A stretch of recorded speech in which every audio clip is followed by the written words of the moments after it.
Good day, everyone, and welcome to the Velvet Room. It is Calxiyn here, and today I'll be imagining how characters in RWBY would be placed in the Arcana in the context of how it is utilized in Persona. Make sure to leave your thoughts down below on my choices, subscribe for more RWBY and Persona content, and connect with me on Discord, Twitter, or my other social medias to talk with myself and other fans. This was requested to me by patron Faded Neon, a very patient patron who has waited for me to finish both Persona 5 and Persona 5 Royal so I could get a better understanding of all the relationships and journeys between the characters, as well as how their cards in the Arcana relate to that. Today we are going to cover RWBY, Juniper, and Oscar. Keep in mind that this video is more for RWBY fans unfamiliar with Persona compared to Persona fans unfamiliar with RWBY, so the way I'll be presenting my choices are as if I was talking to someone caught up with RWBY Volume 8. I'm still going to explain my reasoning with references to the events, obviously, but just not the entire plot of RWBY or all of the context. I expect if you've caught up on RWBY, you would know that context. I also lost my tarot card book before quarantine, and I wanted to find them before making this video so I could use the meanings in the book as a reference, but I never found them, and I'm sure that they'll pop up right as I press upload on this video. And keeping this in mind, for this video, I looked at the Shin Megami Tensei wiki and the Persona wikis, as well as watched Lola, Link, and the Digital Dreamers Arcana analysis for the cards that they did cover. Now, without further ado, let's dive in. As a smaller, more honest soul, RWBY fits the Fool to a T for me. The Fool is representative of innocence, naivete, inexperience, chaos, and spontaneity, which really spoke to me when it came to considering RWBY for this role. The Fool characters have a pure and trusting nature, are open-minded and adventurous. Innocent and naive reminded me of Ozpin's words, as well as This Will Be the Day, where victory is in a simple soul. Inexperience reminded me of RWBY's beginnings at Beacon, as she was 2 years younger than her peers. Her spontaneity and chaos comes from her actions in battle, doing unexpected things such as riding on the Nevermore. The analysis I watched also pointed out that a fool who is too careless is bound to find themselves caught in unsavory situations, which also reminded me of the early volumes as RWBY tries to show off. Even in later volumes where RWBY has lost some of her naivete, she still stands out to me as this light within the darkness. Take the conversation she has with Blake, for example, where she expresses that she used to be like RWBY, but time and an implied loss of innocence had changed her. RWBY is able to maintain something that many other characters have lost. On the wiki, it was also mentioned that there was a connection to the divine with this card, and it can't be overlooked that silver-eyed warriors are somehow connected to the god of light, at least Maria seems to think so. The wiki also mentioned madness, and I think this could relate to trying to do the impossible, which is trying to defeat Salem. Though it may be a fool's errand, RWBY may create the necessary change. There's no question in my mind that Jaune is the magician. Now with Jaune, there's actually a really interesting quote on the wiki from Persona 3 that says, "Attaining one's dream requires a stern will and unfailing determination," which really struck me as Jaune. The attributes of the card, such as manipulation and immaturity, reminded me of how he faked his transcripts to get into Beacon, as well as how he reacted initially to Pyrrha offering him help. Yet the traits of power, skill, and resourcefulness ultimately show his determination as he got into Beacon and ultimately became the strategic fighter we see today. Jaune had the power to harness his own talents and the inner potential that this card refers to with his aura, semblance, and mind. Now what's really interesting is apparently magicians in other Persona games have some sort of tragedy befalling their love interests. Assuming this is true, since I haven't played the other Persona games where this may be the case, Pyrrha's death would definitely fall into this, so this card is absolutely Jaune. At first, I was a little torn about where to put Blake and Weiss, but after reading the wiki, I decided to put Blake as the Priestess. The traits associated with this card are said to be intelligence, intuition, and mystery, where the figures are distant and mysterious, so much so that it inspires our intrigue. This explanation to me really fits in with Blake in her introduction, as RWBY tries to get to know her and we feel this mysterious air about her. There's also a shyness or reservedness associated with this card that didn't really fit with Weiss to me. I've never really seen Weiss as shy. She's never been afraid to let people know what's on her mind, and that is more towards Blake's personality. This card means that it's time to trust our feelings versus logic, and I think that this fits Blake's journey and how she eventually returns to her friends. In Persona, part of their journey is inferiority complex, and with Blake, I feel like that this could be in relation with how she thinks she disappointed her family, or how she thought in Volume 4 that she let down and ran away from her friends. feeling as though she was too much of a coward to go back to them, aka feeling inferior compared to their strength. The card is also said to be depicted with a woman holding a book at times, which really reminds me of Blake. It's not exactly a perfect fit, but I think it's pretty close.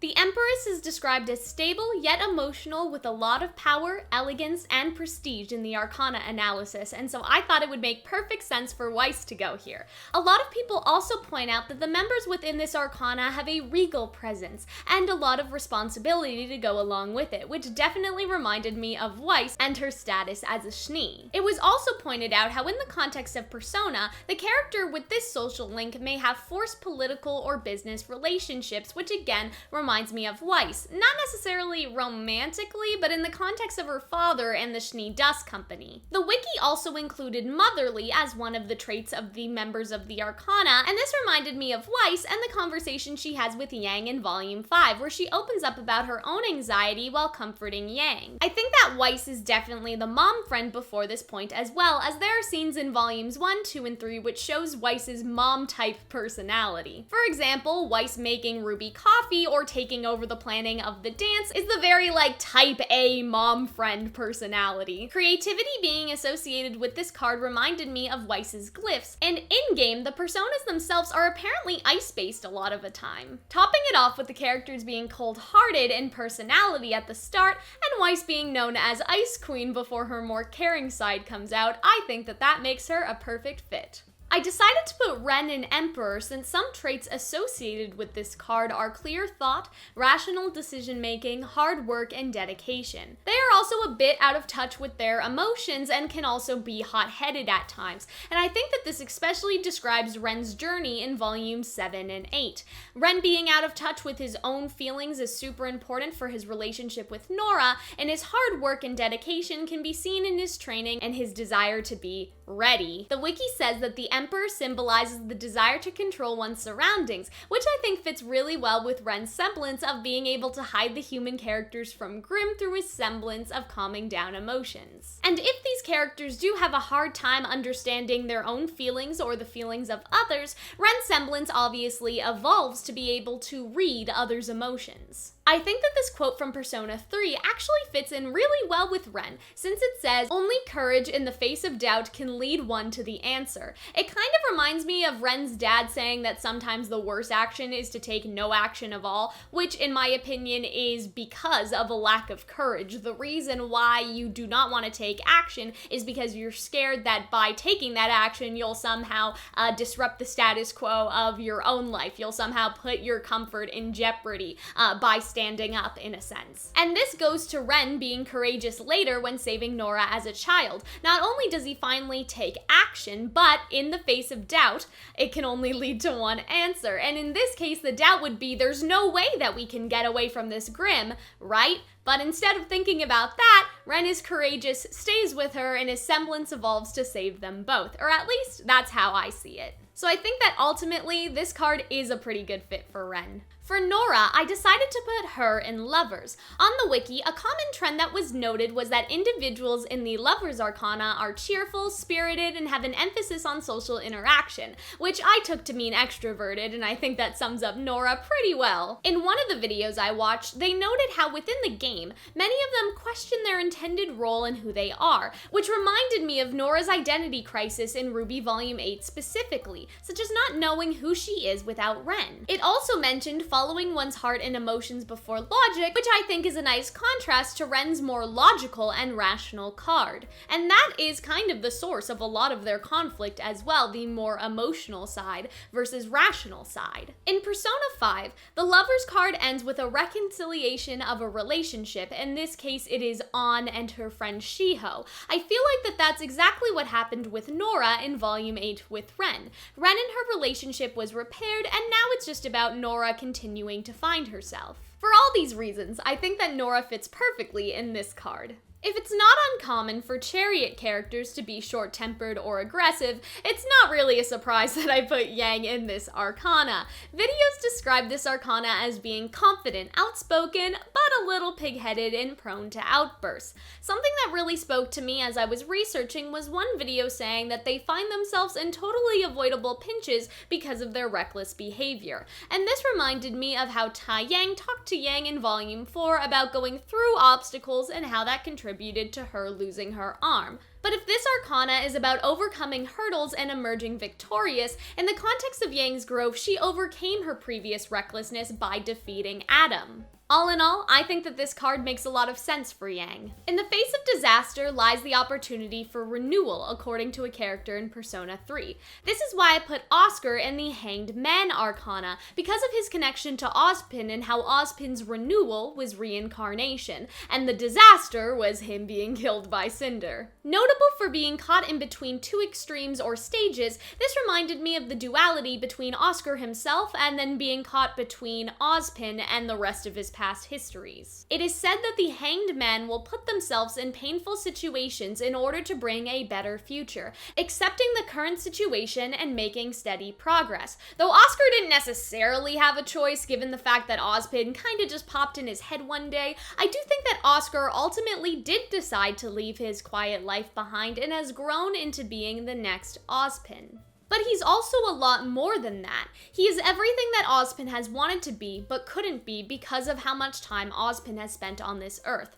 In the Hanged Man, one can find unconventional wisdom, which reminds me of how Oscar told Hazel the password to the lamp, something that Ozpin would never do. Oscar can rise to meet the difficult situations thrown at him and ultimately become a lot better than Ozpin through doing everything that Ozpin would not think to do. And so I think that Oscar fits pretty well here, and it was sort of difficult because at this point the wiki was kind of bare bones and the Digital Dreamer videos that I had talked about before actually didn't finish doing all the Arcanas yet, and so I think that I was on my own for this one and a couple of the other ones going forward. In Persona 4, Margaret apparently says that the star gives hope to those on the ground below. It shines in times of need, but eventually it is destined to fall to the earth and disappear. Even I can feel the sadness of this inescapable destiny. Though this card doesn't have as much of an in-depth explanation as some of the others, as the wiki doesn't really mention the traits of those this card is associated with, I found it compelling to put Pyrrha in this Arcana. It's almost fitting because unlike Ruby or Orange, we didn't get the same amount of time with Pyrrha. This card is described as more of a shining or guiding light that lights your way, and that's how I feel like Pyrrha is for many of the characters. Pyrrha's destiny was indeed one that was incredibly sad, yet her presence is still felt after her death as she's a shining light for Junior. In Volume 4, the Pyrrha recording on John's phone greatly impacts him, as does her loss impact everyone else, and in Volume 6 we see that statue of her in Here Forever Fall. Cold could also be taken to be about Pyrrha in the context of the show. Now, in the meta sense, Cold is about Monty, but in the canon sense, Cold could be taken to be about Pyrrha. If so, it would be from John's perspective, as he talks about how a hero came his way and helped him spread his wings, but was taken from them too soon. It also says, "The light you gave to guide me will never fade away, but moving forward never felt as hard as today." Again, obviously, the song is referring to Monty, but in terms of the canon, I think that Pyrrha is the guiding light, and that makes her perfect to be a part of the Star Arcana. And with that, these are my choices for which Arcanas I would cast for Ruby, Juniper, and Oscar. Let me know if you'd like a part 2 to this video where I go in depth about the other Arcanas. I think that video will be more about the adults, but let me ask you this. Do you think I should cast the villains into the Arcana, or do you think that I should cast them into the deadly sins, like Persona 5 does with their villains? Because I did have some ideas about where villain characters would go within the actual Arcana, but I don't know if it's really like normal for the villains to actually be like Arcana characters, if that makes sense. And so I'm wondering if I should make the Arcana stick to just like, you know, side characters. So say Ironwood, Team Coffee, maybe Ilya, stuff like that, and then put the villains into the 7 deadly sins or something of that nature. So remember to leave your thoughts down below, subscribe, and now I'm going to showcase the wonderful patrons and YouTube membership members who continue to make videos like this possible. I hope you enjoyed, and I will see you in the next one. Bye!